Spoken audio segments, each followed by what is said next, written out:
They laughed at it the moment it left the factory. American pilots called it the flying shoebox.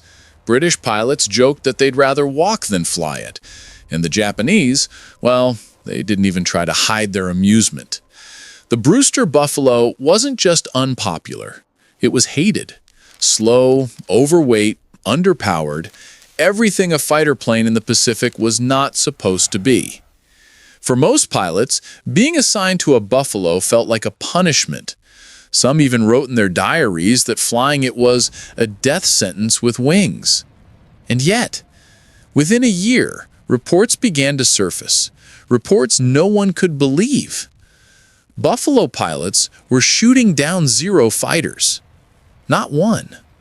Not a handful, but dozens, then hundreds. More than 200 Japanese aircraft fell to the same machine the world had laughed at. How did the flying shoebox become a Zero killer? How did the worst fighter of 1941 turn into one of the deadliest weapons of the Northern Front? This isn't a story about a machine. It's a story about the pilots who refused to accept the fate the world assigned to them, and how, against every expectation, the Brewster Buffalo earned its place in history. Before the Brewster F-2A Buffalo ever met a single enemy fighter, its fate had already been sealed, long before the Pacific skies turned into a battlefield. And that fate wasn't shaped by Japanese pilots, or Zero squadrons, or even U.S. Navy doctrine. Its downfall began in boardrooms, in congressional offices, and in the cramped factory halls of a company that was never prepared to build a frontline warplane. The U.S. Navy needed a modern carrier fighter, something faster, tougher, more agile, a true successor to biplane designs that were becoming dangerously obsolete. Brewster, a tiny company with almost no mass production experience, managed to win the contract by promising speed records, cutting-edge technology, and manufacturing efficiency they had never demonstrated before. But the real Buffalo was nothing like the brochure. Every step of the process, design, testing, manufacturing, was plagued with delays, shortcuts, and questionable decisions. Parts didn't fit correctly. Weight increased with every modification. The production line was so inefficient that the Navy joked it took Brewster longer to build a fighter than it took Japan to build a destroyer. When it finally entered testing, problems surfaced immediately. At high altitude, the Buffalo bled speed rapidly. During steep climbs, the engine overheated so often that test pilots demanded ice blocks just to cool the cowlings between sorties. Handling degraded dramatically once ammunition, armor, and fuel loads were added. Maintenance crews discovered their own nightmare: fragile landing gear, poorly placed inspection panels, and a fuselage so cramped that routine service tasks required removing whole sections of the aircraft. Every squadron that received the Buffalo began reporting the same thing: it flies well when empty, but we don't fight wars empty. And then came the Zero. When the Mitsubishi A6M entered combat, the Buffalo's flaws turned from inconvenient to lethal. The Zero climbed faster, turned sharper, accelerated harder, and retained energy so well that American pilots felt like they were fighting gravity itself. Dogfights were hopeless. Head-on attacks were suicidal. Even diving escapes were risky, as the Buffalo often overheated or shook violently at high speed. Early battles in the Pacific were catastrophic. Entire U.S. Marine squadrons were wiped out. On some days, more Buffaloes were lost to mechanical failures than enemy fire. After-action reports grew increasingly desperate. Unfit for combat? A coffin with wings? Sending pilots up in these is murder. And by mid-1942, the Navy quietly withdrew the Buffalo from frontline service. It had lost the trust of pilots, commanders, and mechanics alike. Everyone agreed this aircraft was finished. And yet, the story wasn't over. Because in a distant northern land, a frozen, brutal battleground where the Pacific's rules no longer applied, the Buffalo was about to be reborn. Not as a failure, but as a legend. The aircraft that American pilots cursed, the same machine the U.S. Navy abandoned in embarrassment, was about to find a new home in one of the harshest combat environments on Earth. But this new home, Finland, was nothing like the Pacific, and the pilots who would fly the Buffalo there were nothing like the men who had fought and died in the jungles of the Coral Sea or the waters off Midway. Finland was cold, unforgiving, and deadly. This was a land where engines froze solid in minutes, where mechanics heated oil over open flames just to keep aircraft alive, and where pilots trained not only for combat, but for survival in temperatures that could kill a man faster than a bullet. And in this frozen frontier, the F-2A Buffalo, written off in the Pacific, found something it had never been given before: pilots who understood it. The Finnish Air Force that purchased a batch of Buffaloes before America even entered the war. They didn't choose it because it was the best, they chose it because it was available. But when the aircraft arrived, Finnish crews approached it with a mindset that would change history. Instead of complaining about its flaws, they studied them. Instead of assuming it was weak, they analyzed its strengths. Instead of treating it like a failed American design, they treated it like a blank canvas. And they quickly discovered something nobody else had noticed. The Buffalo wasn't a bad fighter, it was just misused. First, they lightened it. The Pacific Buffaloes were overloaded with armor, self-sealing tanks, extra radios, and equipment demanded by the U.S. Navy. The Finnish removed everything they didn't absolutely need. They stripped weight from the wings, fuselage, and cockpit. They simplified the instruments. They removed unnecessary armor. The result? A Buffalo that climbed faster, accelerated harder, and handled far more crisply than anything the Americans had flown. But the transformation didn't stop there. Finnish pilots began studying the aircraft's aerodynamics, its roll rate, its stall behavior, its turn characteristics. They discovered that the Buffalo had an exceptional instantaneous turn. Not a sustained one, but a snap turn so tight and so sharp that in the hands of a skilled pilot, it could outmaneuver Soviet fighters in the first critical seconds of a dogfight. And they also realized the Buffalo had a remarkably stable firing platform. Once the aircraft was lined up, it stayed lined up, even in rough air. For pilots who were excellent marksmen, this was a gift. And Finland had some of the best marksmen in the world. Most of their pilots had grown up hunting in dense forests, learning to shoot instinctively, calmly, and precisely. In air combat, that skill translated into kill ratios that stunned military analysts for decades. And with the Buffalo, those marksmen became monsters. When the Continuation War erupted and Finnish Buffalo units met Soviet aircraft, including MiG-1s, LAGG-3s, and early Yak fighters, the results were nothing short of unbelievable. The aircraft that Americans said couldn't survive 10 seconds against a first-line enemy fighter was suddenly achieving kill ratios of 6 to 1, 10 to 1, even 26 to 1 in some squadrons. Western analysts dismissed the reports as propaganda until gun camera footage proved otherwise. The Brewster Buffalo, the flying coffin, had become a Finnish legend. But why? And how? To understand the transformation, we need to look not just at the aircraft, but at the pilots who flew it, the tactics they invented, and the battlefield that shaped them.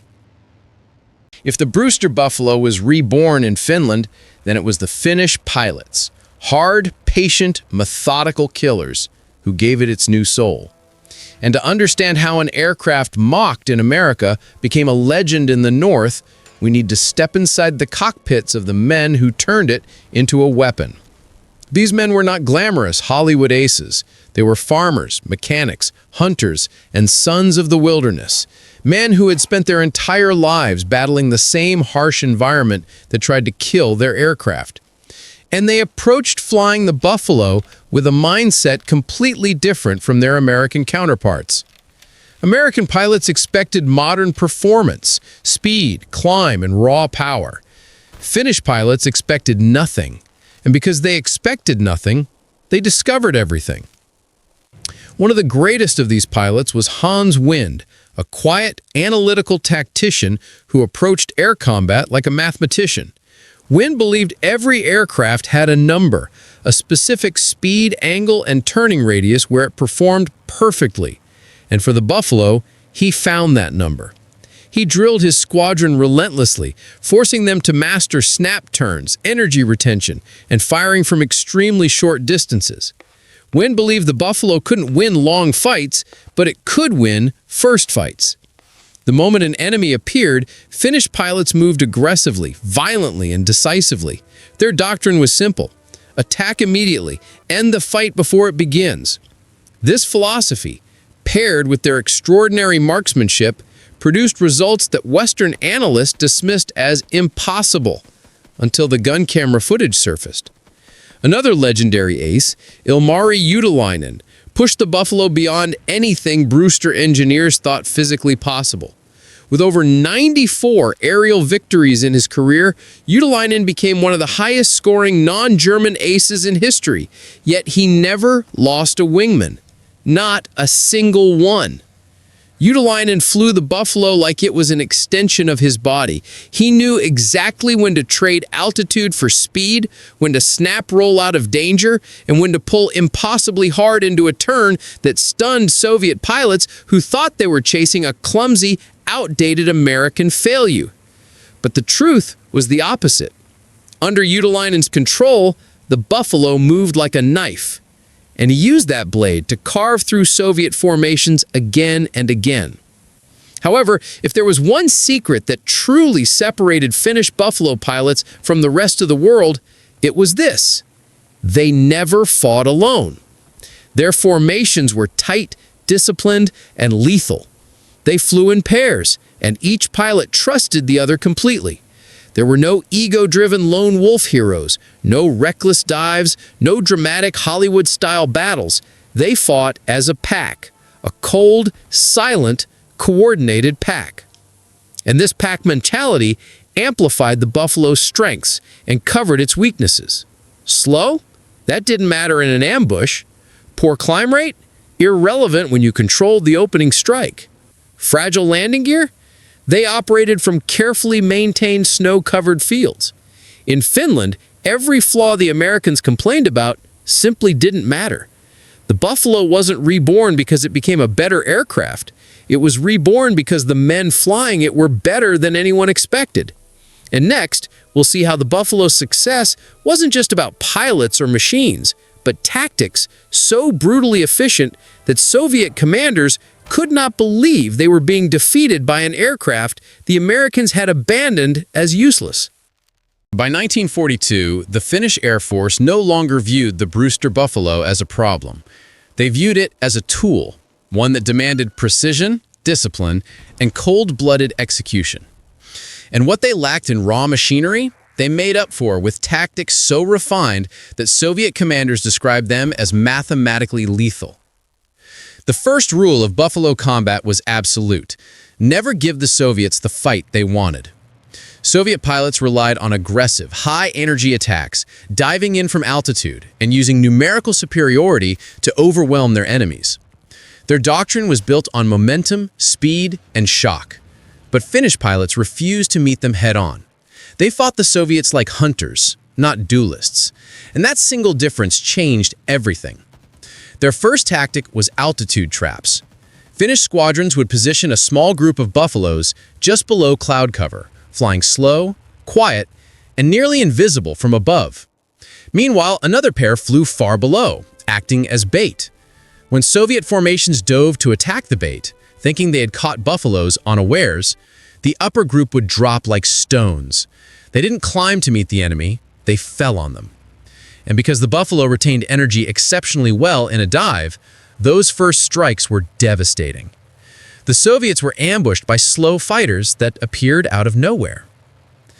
The second tactic was equally brutal: ultra-close-range fire. While Americans typically opened fire at 300 to 400 yards, Finnish pilots waited until 80 yards, sometimes 50, even 30. At those distances, every bullet hit, every burst shredded metal, and every buffalo kill was final. Soviet pilots soon learned, If a buffalo gets behind you, you don't escape. The third tactic was their signature, energy denial. Instead of engaging in extended turning fights, Finnish pilots forced Soviets to overshoot. They executed sudden, precise snap rolls or sharp brake turns at the exact moment the enemy lined up a shot. The Soviet fighter would fly past, now low on energy, while the Buffalo, with its superior energy retention at low altitudes, swung around quickly for the kill. One Soviet squadron commander wrote in frustration, "They turn slowly until you chase them. Then they turn instantly." But the tactic that terrified Soviet pilots most was the fourth, silent tailing. Finnish pilots would shadow a Soviet fighter from below and behind, staying just outside the pilot's field of view. They didn't attack immediately. They waited. They observed. They matched every movement perfectly, adjusting throttle in tiny increments so the enemy never sensed them. And when the Soviet pilot finally committed to a turn or dive, thinking the skies were clear, the Buffalo fired one short, perfect burst. Soviet pilots called these unseen attackers simply the ghosts. But the tactic that changed the war in the north was the final one, the rotating ambush. Instead of committing entire squadrons to a single engagement, Finnish commanders organized layered defense zones. A Soviet formation that punched through the first zone would immediately be hit by a second. If they escaped that, a third waited farther west. No matter how far they flew, no matter which direction they escaped toward, a Buffalo unit was always waiting in front of them.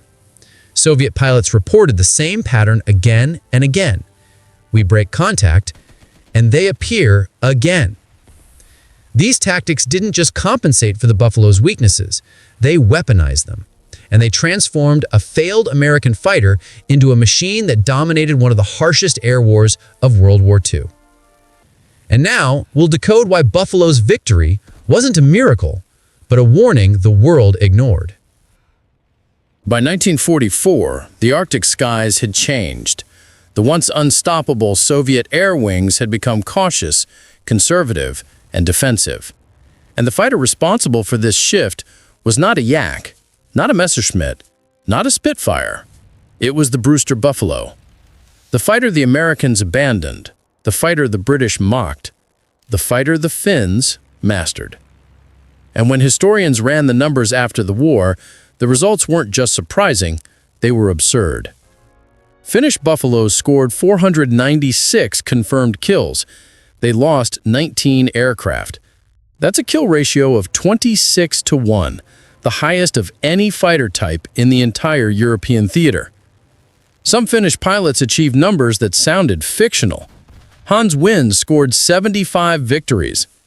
Ilmari Utilajutin scored 94, and 64 of those were achieved in the Buffalo. No American pilot came close to these numbers while flying frontline U.S. fighters.